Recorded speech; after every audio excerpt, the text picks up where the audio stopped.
የቅዳሴ ጸበል ከጠጣም በኋላ የቀረውን እጃችን ላይ አፍስሰን ፊታችንን መተባበስ ወይም ጸጉራችን ላይ ማፍሰስ እንደ ቤተክርስቲያን ስርዓት ትክክል ነው ወይ? የቅዳሴ ጸበል ትርጉምስ በደንብ ገብቶናል? ቅዳሴ ላይ ባለማወቅ ወይም በተለምዶ የምናደርጋቸው ስህተቶች ክፍል 2።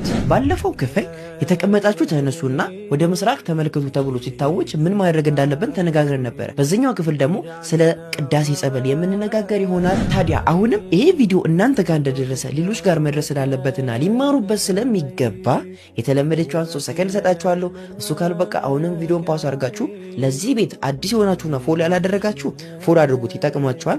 ሌሎቻችሁ ቤተሰብ የሆናችሁ ደግሞ ላይክ፣ ሪፖስት፣ 10 ጊዜ ሼር፣ 10 ጊዜ ኮፒ ሊንክ አድርጋችሁ ተመለሱ።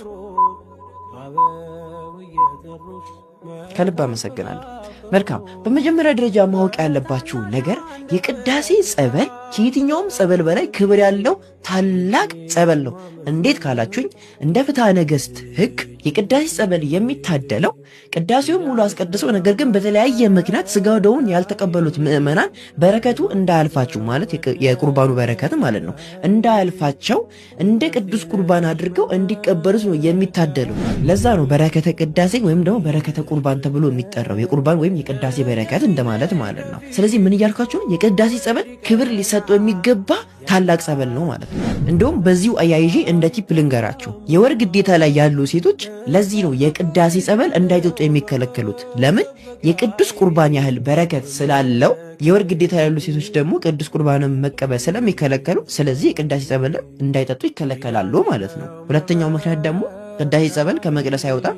ስለዚህ እነሱ ደግሞ ወደ ቤተ መቅደስ መቅረብ ስለማይችሉ በዚህ ምክንያት አንድም ይከለከላሉ። እቺን እንደ ቲፕ ያዟት። ወደ ዋና ጉዳያችን ስንመለስ ቅድም ምን አልኳችሁ? የቅዳሴ ጸበል እጃችን ላይ አፍስሰን ፊታችንን መተባበስ ወይም ጸጉራችን ላይ ማፍሰስ እንደ ቤተ ክርስቲያን ስርዓት ትክክል ነው ወይ ካላችሁኝ በፍጹም ትክክል ያልሆነ በተለምዶ የመጣ አንዱ ቅዳሴ ላይ የምናደርገው ስህተት ነው።